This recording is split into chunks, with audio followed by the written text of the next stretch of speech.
Hello, adventurers, and welcome back to the Legend of Kelamentura recap series. Apologies, I'm a little bit behind myself. You're now getting two episodes recap instead of just your usual dose of one because I forgot. All right. But yes, today we are recapping session 63 and 64 of the Legend of Kelamentura. Now, if you recall the end of session 62, if you cast your minds back to about a month ago, probably. Not sure when I uploaded that, but we'll say it's about a month ago.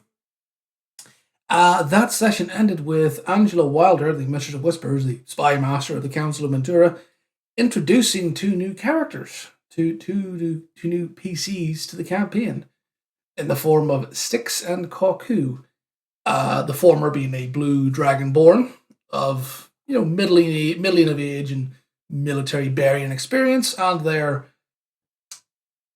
childlike Kenku companion, which pop culture references. As soon as I saw the art and the description, I said, "Oh, so you're basically Grogu and Mandalorian." And now that mental image is with everyone listening to this. So yeah, you can share in my joy, Ian. Whatever, I don't know. But yes, that's who the party's now traveling with. They have the being sent on this mission overseas to Tequila Bay in Pangaea, which is part of the Salazar dynasty. And because none of the parties ever really been overseas. Well, Duchess has, but that wasn't holidays. As a child, none of the parties been there or has an experience over there, or knows anyone there. So the council decided if you're going to send people over there to do stuff, you're going to send them with people who know the area. So Styx and Koku are being sent with the party as sort of cultural attaches. Not being sent off right away. They do have some time to get to know each other and bond a bit before they head overseas and whatever the journey is going to be. So, that's who they are. And while Wilder was in the middle of this character introduction, Clarissa, the other new party member, came down from their room, and when they came into the dining room kitchen where the rest of the party is kind of congregated, there's this weird, slightly tense energy in the room, like all these new people eyeing each other up, like, what the fuck's going on? And I don't know if I could picked up on the mic, but thank you, Buzz, for interrupting my recording. The dog's out to throw his ball down the stairs. Thank you, Buzz. So yes, Angie, this introduction is interspersed by Clarissa coming in, grabbing some of the breakfast spread and throwing herself down across a chair. Very Clarissa. And just kind of going, "Alright, so, what's going on there? How are these guys?" And of course, at which point Angie, Miss Wilder, kind of looks at Clarissa and kind of goes, "Are you fucking kidding me? Magpie?" Because Wilder and Clarissa were friends back in the day. Oh yes, part of the backstory that I came up with, that Clarissa, is that she knew this individual, Angie, from when she first moved to the city. About, oh God, I can't remember how long we said it was, but yeah, about 20 years ago, maybe 30. Yeah, no, 30 years ago, she came over to the city and met up with a much younger Angela. And the two of them were friends and had trips and adventures together and what have you. And 5 years ago, the then not Mistress of Whispers, but still very much still very much part of the information spy network, gave her friend, I'll give her friend a tip that there might be something you're interested in down the libraries of Duath. And, well, 5 years later, she said, "Well, my friend just died down there." Okay, that sucks. 5 years later, she fucking walks into their, I don't know, agent's kitchen and just like, "Excuse me?" At which point Chris turns around and just goes, "Angie?" And that cut the tension like a knife because Styx and Koku, everybody else only knows Wilder as Mistress Wilder, the Mistress of Whispers, the Spy Master of the Council of Mentura. So suddenly hearing that person being referred to as Angie was like, fucking excuse you? It's like, I don't know, I've likened her to Littlefinger from Game of Thrones. It's like you're out with Littlefinger in King's Landing and some dude kind of approaches and goes, "Oh my God, Brian," whatever Littlefinger's first name is. Oh my god, Brian? And they all go, Brian? It's shattered the tension immediately, and I just kind of went beat red and was like, oh god, they don't know. Yeah, that's a part of my life that I haven't. Right. Anyway, I'm gonna leave you guys to get to know each other, and pulls out a flyer. By the way, there's a new bar open in town. Go check that out. And leaves the room like fuck. So yeah, that's the chaos. Slightly the tension broken somewhat. People actually started to right. Okay, talk to each other, size each other up. Um, and and Bjorn's kind of going off. He's kind of off at one point. In fact, they all finish breakfast. He's buggered off, and he's sorting out guns and stuff. And Six comes along, tries to, what are you doing there? Kind of these two have kind of got this, I don't know, like military bearing tension kind of thing going on. It's like, I don't know, it's a vibe these two have. We'll see what comes of it, but it's like, there's a thing going on there. But okay, while that's going on, Bart decides the best way to get to know all these players is to conduct an interview. And sadly, I don't remember what the questions were, but some of them were fucking hilarious. Like, what would you say your biggest strengths and weaknesses are? And where do you see yourself in 5 years? And just interview questions that the player, God bless you, Jason, threw together to kind of get people open up. But after this interview was conducted, the party kind of agreed that, well, you guys seem to pass the personality test. Why do you say we all go get pissed, eh? So they all feck off, head to this bar, Baradoon Cestus. It's like a bar / fighting pit. And upon entering the bar, a couple of things happen pretty quickly. One of the first things that happens is that Lowe comes into the bar, and after seeing there's fighting pits and realizing, no, this is a chance for people to fight each other. Okay. He basically turns around and tries to pick a fight with the two ogre bouncers. Kind of makes a few comments, asks them if they want to go fight. And he says, listen, I'm on the clock. I can't do it right now. And he makes some comment about ogres being stupid, which leads to him being fucking grappled and evicted at speed from the premises. Bjorn then comes over and manages to how do we say this? De-escalate the situation, has a conversation with the bouncers, and goes, listen, I'll talk to him, I'll calm him down, I'll be responsible for him. And the bouncers, after being persuaded, kind of go, right, fine, but if he fucks up, you're all out. And they go, okay, fine. And they come back in. He gets up to the bar and kind of props himself up. Meanwhile, Clarissa has kind of just come into the bar. Everyone else is kind of just, taking the place in, seeing all the rest of it. And Clarissa decides the best thing that she can do, and yes, I'm calling you out, Phoebe, the best thing she could do when she's into this brand new bar with these new people is to try and steal a pint via mage hand. Which, again, it's D&D, it's a viable thing, viable plan of action. I'm going to use mage hand and take a tankard and pour myself a pint. And roll terribly on her sleight of hand checks, and one of the bar staff sees this visibly floating mug and goes, what the fuck's going on? Who's fucking with me? John? Steve? What's going on? Why is my mug floating? And she goes, uh-oh, and then turns like, I wasn't me, and walks into the 6'5" wall of muscle that is Katerina, the half-orc, half-elf trainer, staff member. He kind of runs the fighting pits. For lack of a better term, she's a bit of a, I'm going to cringe at this one, but she's a bit of a muscle mommy. Yeah, forgive me for that. That's the best way I could describe her to the party, and everybody went, oh, okay. Hot NPC alert. At which point Carissa was like, I'm going to try and flirt with them. Rolled dog shit. Absolutely like dog shit. I was kind of really looked down at her, was amused at her attempt, and went, I'm sorry, Samoa, but you are not my type. And just dismissed her and walked away, leaving her like emotionally distraught, in massive quotes. So she goes up to the bar, joins the rest of the party. Meanwhile, Styx, Koku, kind of being loosely followed by Styx because protective dad. Again, Grogu the Mandalorian. They go over to check out these like indoor like boxing rings. Kind of go over, check them out. And Bjorn kind of picks Koku up to get a better look and causes Stick, and Sticks kind of goes, you know, semi-protectively reacts, not to the point where he intervenes, but it's kind of like, don't pick him up. Kind of like, oh god, what are you doing? But as they're kind of checking the pits out, Katarina comes over and kind of talks about the ring and how they all work. And basically, it's kind of a mini game within D&D that I made that basically they're enchanted boxing gloves. There's like boxing gloves, helmets, and like torso armor. Like you must say this in like gym, like fighting gyms have these things.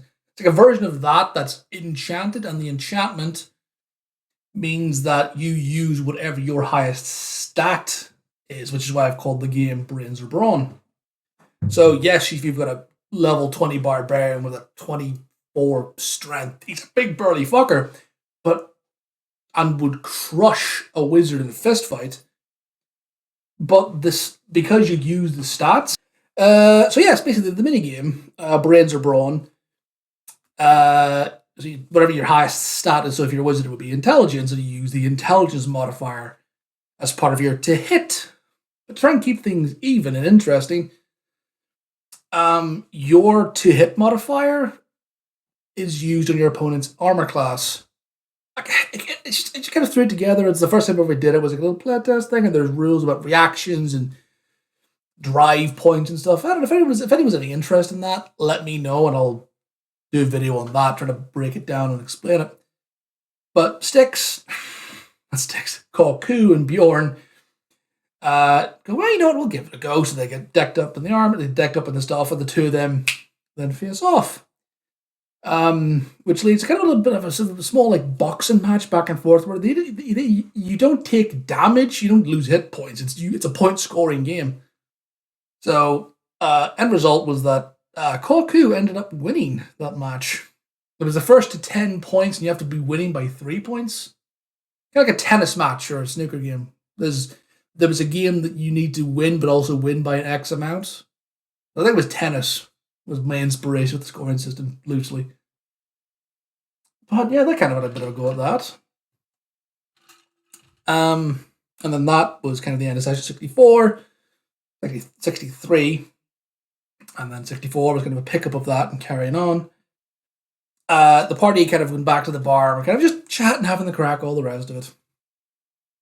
Kind of swapping stories, getting to know each other, kind of the players as well. We're kind of just RPing together and chatting back and forth and kind of beginning to socialize. At the start of that session, they see this like teenage-looking worker kind of coming from the outside area of the bar, wearing again the uniform, but has like a belt with a bunch of axes on it. They're like, oh, there's stuff going on outside.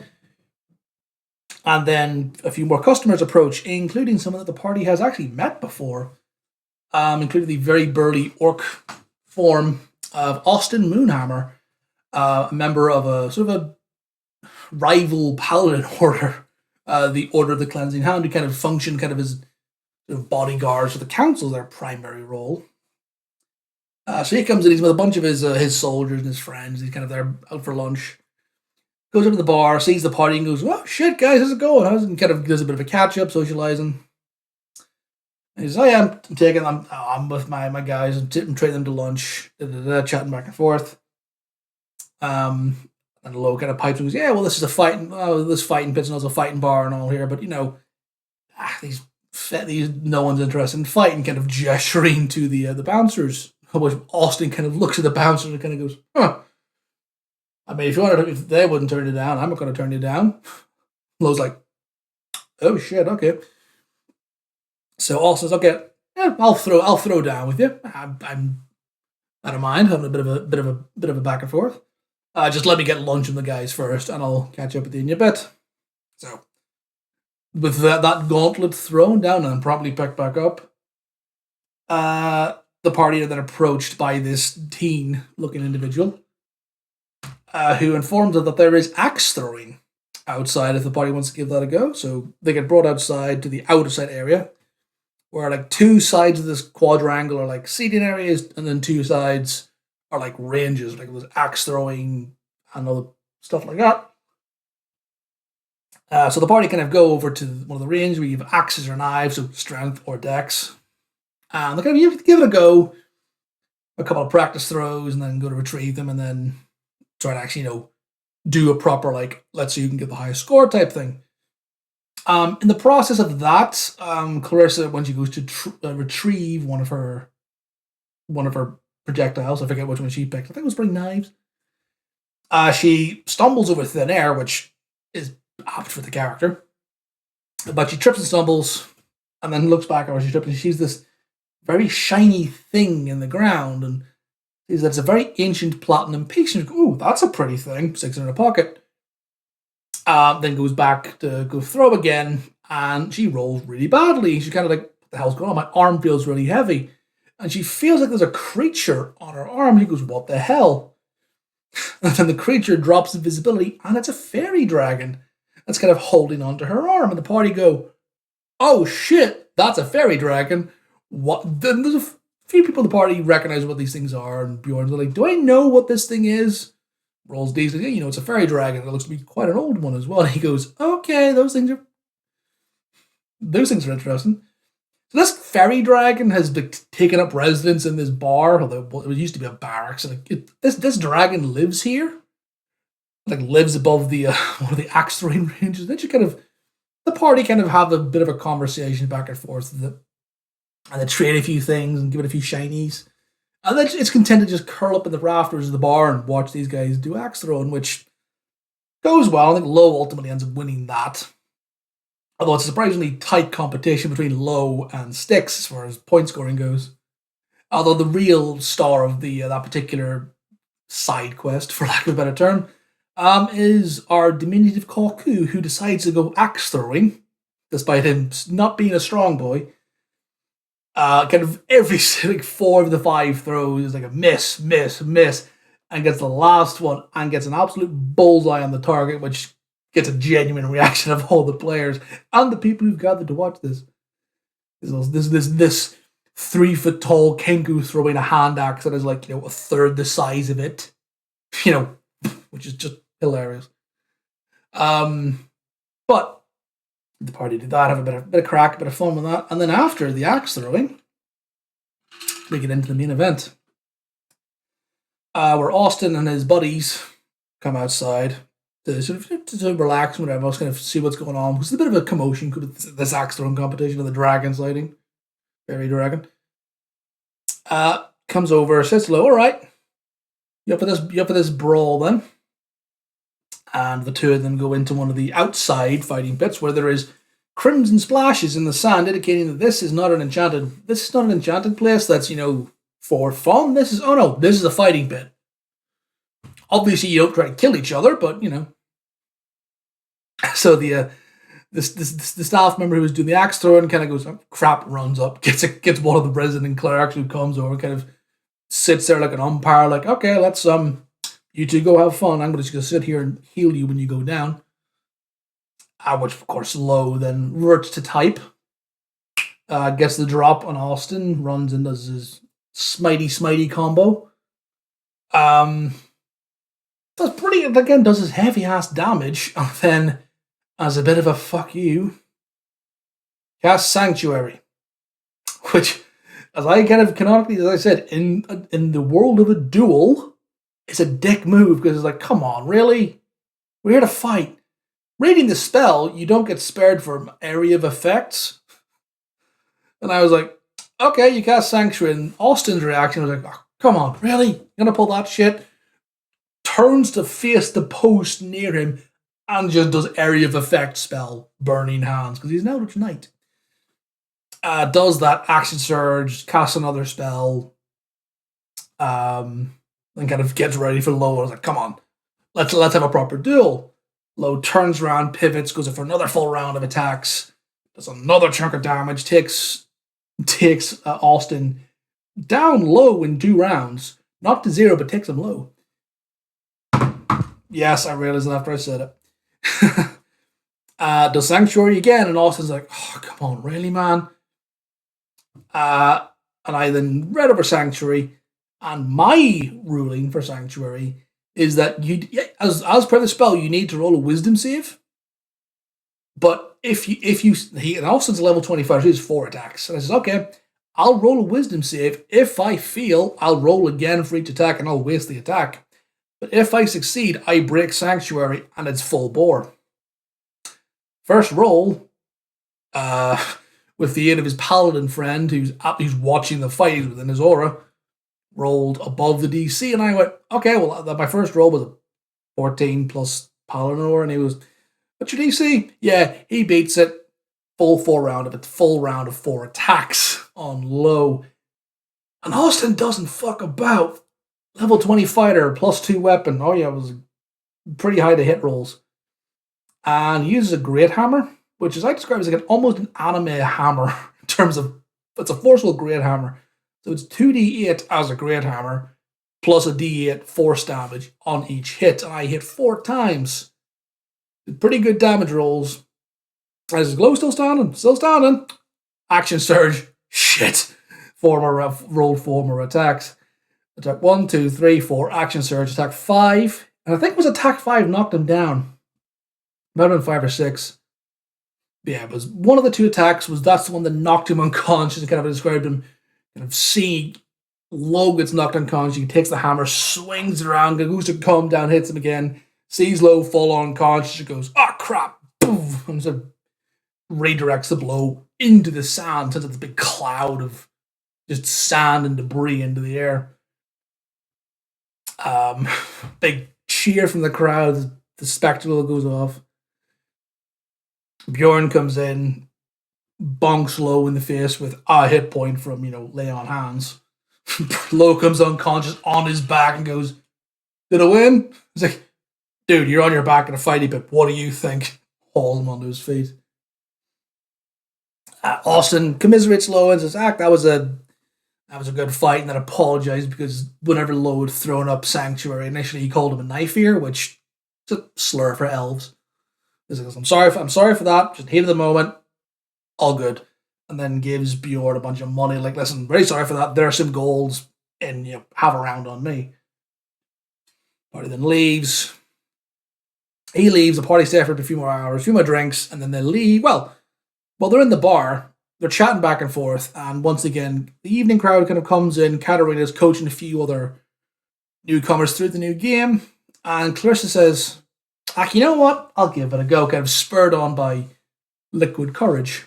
goes over to Katarina for round 2, or an attempt at round 2, and I go, okay, you know what? Roll a charisma check, and I rolled as well. Wasn't a great charisma check from Clarissa, but I rolled under, and I went, well, you rolled higher than I did, so she's now interested. She's now like, you know what?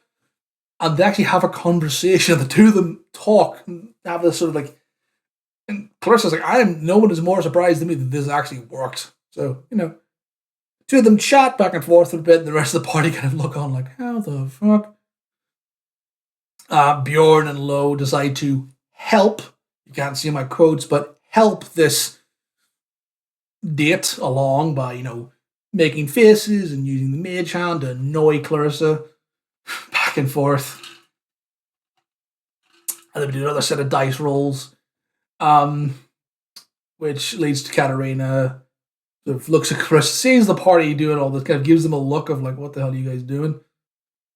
Turns to Clarissa and goes, oh, so are your friends normally this irritating? He goes, well, I've only known them for a few days, but I'm going to say yes. She goes, all right. Gets off of her chair, kind of puts the hand out to Clarissa and goes, well, they're not going to be quite so annoying back in my place. And the party goes, oh, shit. Clarissa's like, right, okay. Well, the two of them, Clarissa goes, yeah, okay. Leaves. Katarina then leads Clarissa out of the bar, turns around to Low and Bjorn, flips both of them the bird for their interference. They then bugger off and spend the night together. The rest of the party then all go back to the Scallybags house, continue drinking, get up the next morning for breakfast, get breakfast, the party reconvenes, chat back and forth, all the rest of it. Clarissa does the walk of shame into the house. Actually rolls really well for a sleight of hand to pick the lock on the front door and get upstairs before anyone really knows she's there. They kind of hear noises, but Yeah. She gets inside and avoids most of the attention. But joins the party after she's up, ready for the day. And then Bjorn gets a visit from. Bjorn then gets a bit of a summons from two knights of the Cleansing Hound who come to the house. Deliver a message that his promotion ceremony, the rites of appointment, the preparations have been made, and the prefect requests your presence. So Bjorn kind of goes, right, okay, cheers lads, thanks for the message. He goes over, gathers his stuff, tells the party, right, listen, I have to go do a thing here. It's a whole vigil thing where I spend the next 24 hours in prayer and then I get promoted. So you guys can't come for that, but you can show up for the ceremony tomorrow. Says his goodbyes and leaves. Dinesco is, working away on his Beholder eye stalk projects. Bart is doing his old man thing, reading the paper, enjoying his morning. Lo is off of the temple. Duchess is off doing Duchess things on her own now that she's taken a bit of a step back. And then Styx and Koku are chatting away, and Koku kind of says to Styx, are there woods nearby? I wouldn't mind going out for a bit of a camp trip because I miss being among the woods. And they kind of go, Styx, okay, I don't mind doing that. We've 24 hours to kill until Bjorn's thing tomorrow. So yeah, go get your stuff. We'll go camping trip. Clarissa kind of hears camping trip and goes, you know what, I'll give that a go as well. That sounds like a bit of fun. So those three kind of get their things, kind of go, yeah, there's woods. Yeah, there's woods north and there's woods south of the city. You guys pick which ones you want to go. So they're in the hall of the manor. All their stuff gathered up, ready to go. Right, let's go camp for the night because that'll be a bit of fun. Bart kind of walking from one room to the next sees all three of them kind of with all their gear and goes, "Oh, where are you going?" "Oh, we're just gonna go camping in the woods." And Bart goes, "Oh, the woods, okay." Casts teleport on them to the woods. Now, Bart's not a terribly woodsy fella, so I says, "Okay, Bart, you cast teleport. Roll the D100." Rolled a 30 something, which for teleport spell and his understanding of the woods was similar area. And I went, okay. And I looked at my map of Mentura. I could have been mean and done the world, but Mentura was what I decided he was familiar with. I said, well, there are 4 woods that Bart is familiar with. There's the woods south and the woods north of Mentura, so that's 1 and 2. There's the woods at Iceborne, number 3, and the woods near Cannig, which is Bart's hometown, number 4. And I went, okay, roll a d4. He rolled a 3. So in his quest to help, in quotes, the Styx, Koku, and Clarissa go on their camping trip, instead of them camping in the woods near the capital city, they get sent to the Arctic forests overlooking Iceborne. The biting north. And it's winter. So, doing that, those 3 are up in the north, and there was some fallout in the chat, obviously, and everyone's losing their minds, like, what the fuck are you doing? Where are we? Koku rolls a decently high nature check, figures out where they are, kind of does a bit of a walk around, figures out where they are, recognizes part of the topography. So they know where they are. Bart kind of was like, after doing, because he's done this before, and he went, shit, I was told to ask before I did that, instead of just teleporting people. Rolls an Arcana check, and I says, okay, well, do I know that didn't go well? He goes, okay, well, I cast teleport. He says, okay, well, can I roll an Arcana check to see how well that worked? And I says, okay. Rolled her decently well, does a decently good Arcana check, somewhere in the 20s, and I went, yeah, you get the sense that you sent them to the woods, and you kind of realize you didn't have a specific woods in mind. And he goes, shit. So he then goes out, gets some incense, and casts Legend Lore on Clarissa, which you can do this, where you can speak the name of a creature, place, or thing, and if it's famous enough, you'll learn about it. And he says, yeah, luckily for you, Clarissa is just famous enough as the magpie that you are able to learn about her. So there's some backstory stuff that Bart can share with Clarissa, or Clarissa can share with Bart at her own discretion. But as part of that casting of the spell, he says, "Do I know their location?" And I says, "I will give you the location in that it is north of Iceborne. And that's what you know." And he goes, "Ah, shit." And that's where we ended the session, with Bart realizing what he's done. Half of the party in the frozen north, Bjorn off at a promotion ceremony, and the rest of the party kind of just not unaware of what's just happened. But hey, that's D&D. So, that is the recap for session 63 and 64 of The Legend of Kelamentura. Thank you all very much for sitting through this one to the end. Look forward to seeing you guys next time. And yeah, again, if anybody wants that me to go over that Brains and Brawn game, give me a shout in the comments, and I'll do a video on it. But again, thanks for watching, guys, and see you next time.